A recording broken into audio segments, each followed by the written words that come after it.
The world has been here before. The 20th century was defined by the Cold War, a contest not of guns alone, but of ideology. Capitalism versus communism, freedom versus authoritarianism.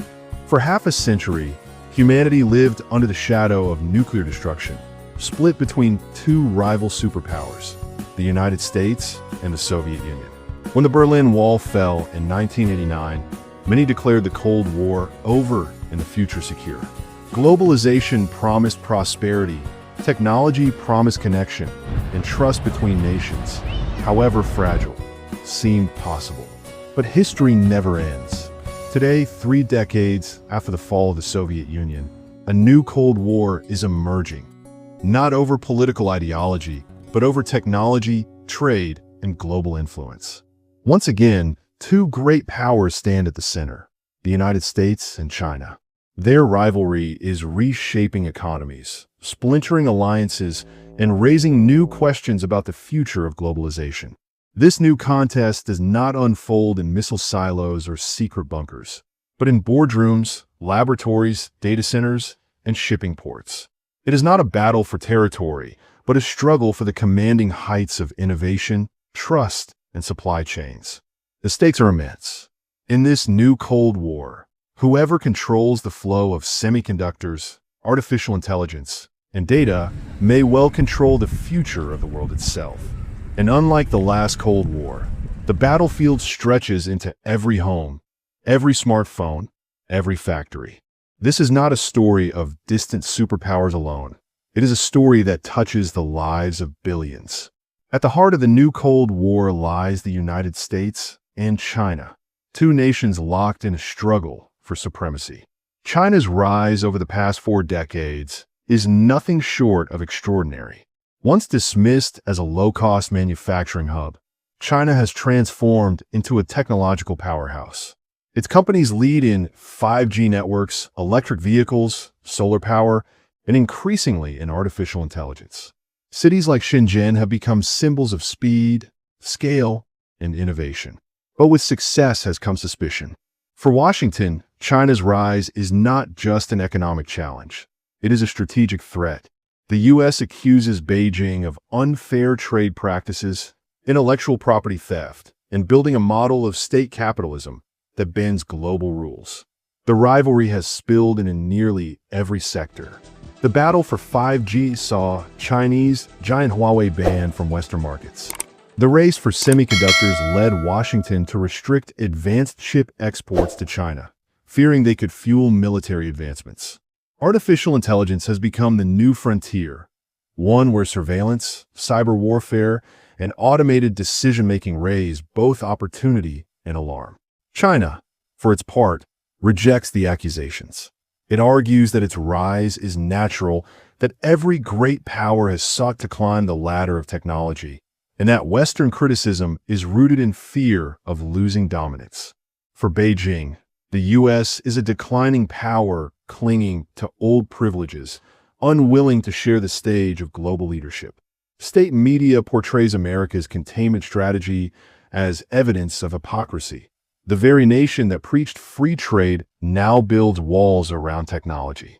This rivalry is not only about technology, it is about trust. The U.S. worries that Chinese companies like TikTok, Huawei, and others act as extensions of the state, gathering data or advancing Beijing's geopolitical aims. China counters that American tech firms, from Google to Meta, have long dominated the internet, collecting global data under the banner of openness. In truth, both nations see technology as inseparable from power. The one who controls the flow of information, they believe, controls the future. What makes this rivalry different from the old U.S. Soviet conflict is how deeply intertwined the two economies remain.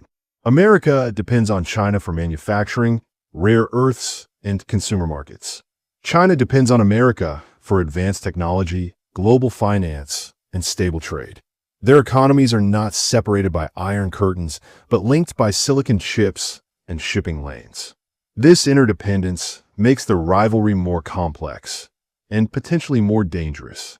For decades, globalization promised efficiency.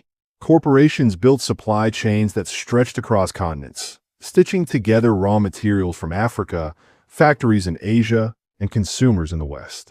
The system worked until it didn't. The COVID-19 pandemic was the shock that exposed just how fragile this global web had become. When Chinese factories closed, American car companies found themselves without semiconductors. When ports in Southeast Asia shut down, shelves in Europe went empty. Ordinary people experienced the crisis in real time, waiting months for electronics, facing higher prices for food, struggling to buy cars that suddenly cost thousands more.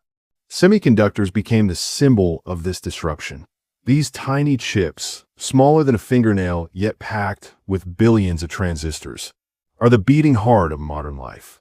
They power smartphones, cars, medical devices, fighter jets, and data centers.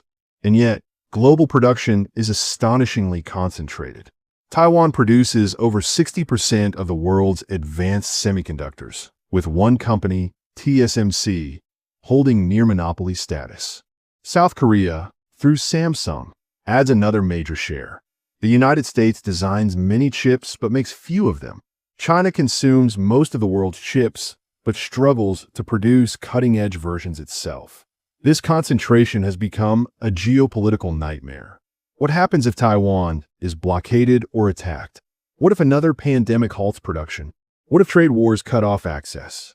Governments are no longer leaving these questions to chance.